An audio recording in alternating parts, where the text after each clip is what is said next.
Here I am at Shimpling Park Farm and we're drilling the spring combinable crops trials for National Organic Combinable Crops. And at the moment, what are they drilling, Roger Wyatt of Organic Seed Producers? These are spring barleys going in, 4 varieties: Westminster, KWS Sassy, Evergreen and Sienna.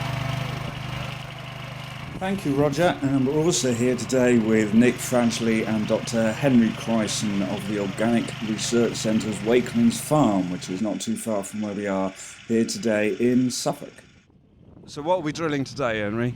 Today we will be drilling some spring barley and some spring wheat. We're drilling one popular variety of spring barley and one popular variety of spring wheat, which we will then undersow with some new legumes that have come out of a screening that our colleagues in the OSCA project have identified. And when you say popular, you mean commercially available, popular in that sense?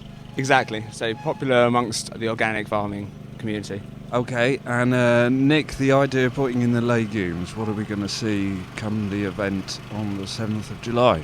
Well, hopefully you might see some differences in the blackgrass, say the kind of understory of the living mulch legumes underneath the wheat or barley, might outcompete some of the weeds underneath the crop.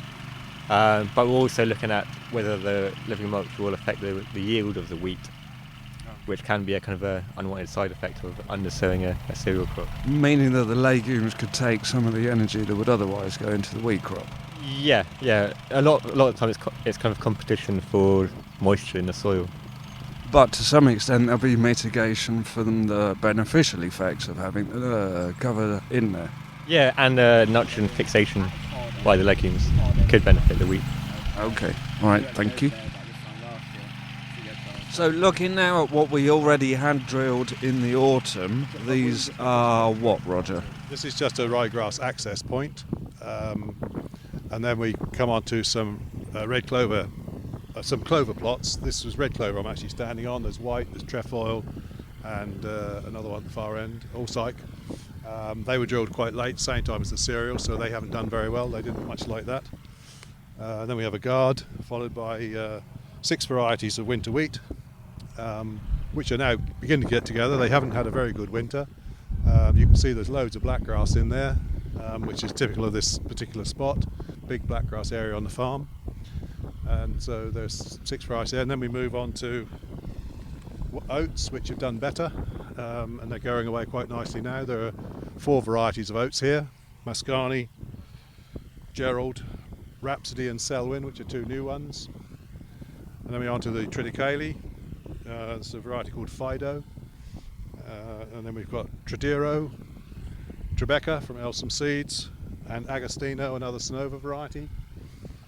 And then we're on to 1 or 2 issues of thermo-treated seed from Elsum's. They're working at doing a plot arrangement. You can see some differences at the far end of that plot now. That's thermo-treated seed at the far end there, and untreated seeds at this end.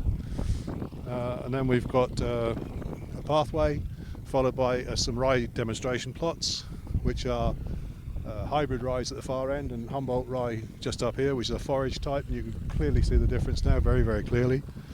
And the last plots here are some Zollern spelt wheat, and we're trying to do, with some difficulty with the trials drill, a seed rate drilling trial. And it's a low rate at the far end and increasing gradually to a huge rate at this end. And at this moment it's difficult to see the difference. Great, thank you very much.